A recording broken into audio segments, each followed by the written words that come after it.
افطار کے سماں میں خوش آمدید، اور ڈاکٹر صاحب ہمارے ساتھ موجود ہیں، ان سے بھی گفتگو کا سلسلہ چلتا رہے گا، لیکن ابھی یہاں پہ وقت ہوا ہے پرائس لسٹ کا، اور دیکھتے ہیں کہ جی کیلے کی قیمت رمضان بازار میں یا باقی بازار میں زیادہ ہو گئی ہے یا کم ہو گئی ہے۔ This segment is brought to you by پھر سے جی لے خوشیاں، کہ مل جل کے کھلے خوشیاں۔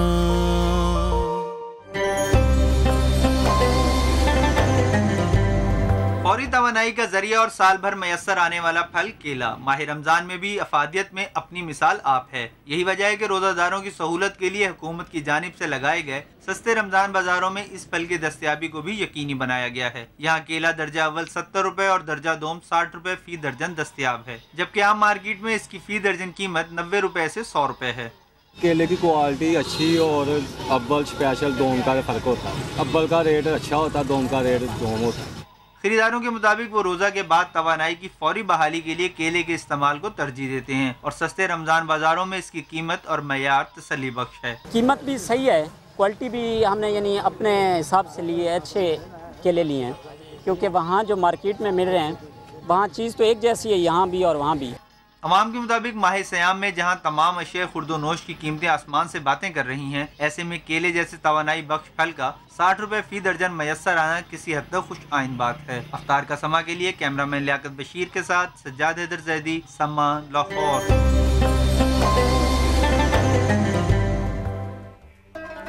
جی تو ناظرین، ابھی آپ لوگوں نے دیکھا جی کیلے کی جو قیمت ہے رمضان بازار میں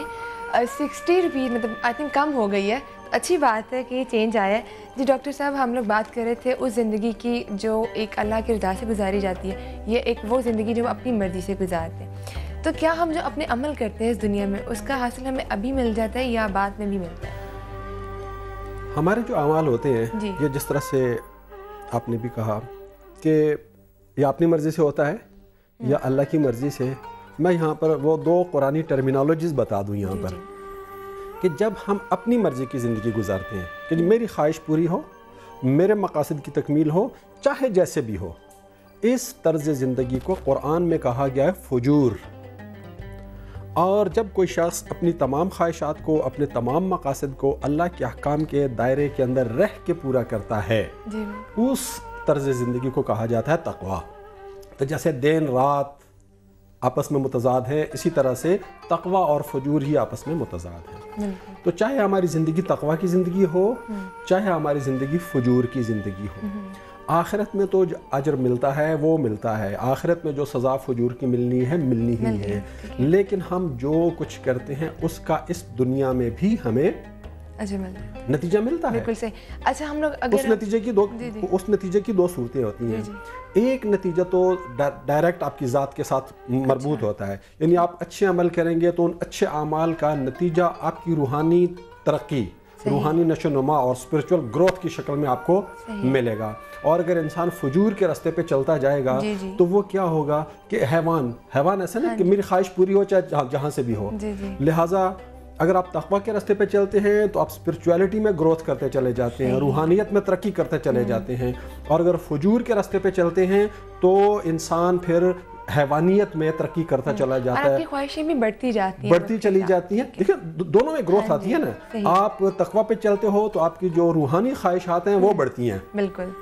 اور اگر آپ فجور کے راستے پہ چلتے ہو تو حیوانی خواہشات بڑھتی ہیں۔ تو دونوں بڑھتے بڑھتے صورتحال یہاں تک آ جاتی ہے کہ خود حضرت علی علیہ السلام ہی کا ایک بڑا خوبصورت ارشاد مجھے یہاں پہ یاد آیا۔ آپ فرماتے ہیں کہ اللہ تعالیٰ نے فرشتوں کو پیدا کیا تو ان کے اندر صرف عقل رکھی، جانوروں کو پیدا کیا تو ان کے اندر صرف حیوانی خواہشات رکھی، انسان کو پیدا کیا تو اس کے اندر یہ دونوں چیزیں رکھ دیں۔ اب جس کی عقل اس کی حیوانی خواہشات پر غالب ہے یہ فرشتوں سے افضل ہے، اور جس کے اندر کی خواہشات اس کی عقل پر غالب آ جائیں وہ چوپایوں سے بھی بدتر ہے۔ میں اس کو یوں کہا کرتا ہوں کہ انسان جو ہے نا یہ فرشتہ اور جانور 2 in 1 ہے۔ اب لیڈنگ رول کس کے پاس ہے؟ اگر لیڈنگ رول فرشتے کے پاس ہے تو یہ تقوی کی زندگی ہے اور یہ انسان فرشتے سے بھی افضل ہے، اور اگر لیڈنگ رول ہمارے اندر والے حیوان کے ہاتھ میں آ گیا تو یہ فجور کی زندگی ہے اور یہ انسان جانور سے بھی بدتر ہو جاتا ہے۔ اچھا جی، حضرت علی رضی اللہ عنہ جو ہیں ان کی جو زندگی ہے اور وہ اس میں ہم یہ بھی دیکھتے ہیں کہ بہت انصاف کے ساتھ وہ چلتے ہیں، ہر ایک کے ساتھ انہوں نے انصاف کیا، لیکن اب جو حالات ہیں ہمارے ملک کے بھی حالات جو ہیں اس میں ہمیں انصاف نہیں ملتا، تو کیا ہمیں ان سے کیا سیکھنا چاہیے انصاف کے حوالے سے؟ انصاف اور عدل امیر المومنین علیہ السلام کی زندگی اور امیر المومنین علیہ السلام کی حکومت کی نمایاں ترین خصوصیت، بے شک بے شک، اور انسانی زندگی میں اس کی اہمیت اتنی زیادہ ہے جیسے ہماری جسمانی زندگی کے لیے پانی کی ہے۔ بالکل عدل اتنا اہم ہے انسانی زندگی کے لیے۔ اللہ تعالیٰ نے سورہ حدید میں تمام انبیاء کی بعثت اور تمام آسمانی کتابوں کو بھیجنے کا مقصد ہی یہی بتایا ہے، وَلَقَدْ أَرْسَلْنَا رُسُلَنَا بِالْبَيِّنَاتِ وَأَنزَلْنَا مَعَهُمُ الْكِتَابَ وَالْمِيزَانَ لِيَقُومَ النَّاسُ بِالْقِسْطِ، ہم نے اپنے رسولوں کو واضح نشانیوں کے ساتھ اور شریعت اور قانون کے ساتھ بھیجا، لِيَقُومَ النَّاسُ بِالْقِسْطِ، تاکہ لوگ اپنے اپنے معاشروں میں اپنی اپنی زندگیوں میں انصاف قائم کریں۔ تو تمام انبیاء کے بھیجے جانے کا مقصد انصاف قائم کرنا، تمام آسمانی کتابوں کے بھیجے جانے کا مقصد تھا انصاف قائم کرنا، اور امیر المومنین علیہ السلام کی زندگی میں یہ اتنی نمایاں تھی یہ خصوصیت کہ وہ سب کے لیے مثال ہے۔ ایک نہج البلاغہ میں پھر آپ کا ارشاد ملتا ہے جس میں آپ فرماتے ہیں کہ اگر مجھے ساری کائنات اور اس میں موجود ساری دولت اور سارے خزانے دے دیے جائیں، سب کچھ دے دیا جائے، اب ہم تو پوری کائنات کی وسعت کا بھی تصور نہیں کر سکتے اسپیس ٹیکنالوجی کی اتنی ترقی کے باوجود، کہ ساری کائنات اور اس میں موجود ساری دولتیں مجھے دے دی جائیں، اور اس کے بدلے میں مجھ سے یہ چاہا جائے کہ میں اتنا سارا ظلم کروں کہ چونٹی جو جو کا چھلکا اپنے منہ میں لے کے اپنے بیل میں جا رہی ہے، میں اس سے یہ جو کا چھلکا چھین لوں، واللہ ما فعلت، تو خدا کی قسم میں ایسا نہیں کروں گا۔ ہم دیکھیں چھوٹی چھوٹی چیزوں کے لیے، چھوٹے چھوٹے مفادات کے لیے کتنے بڑے بڑے جرائم کا ارتکاب ہم کر لیتے ہیں۔ اس وقت کراچی میں دیکھیں کیا ہو رہا ہے، بھتہ مافیا، لینڈ گریبنگ والے لوگ، چھوٹی چھوٹی اپنی خواہشات جو ان کے مرنے کے ساتھ یہیں رہ جانی ہیں، آپ یہاں پر لا قانونیت کر کے، جرائم کر کے،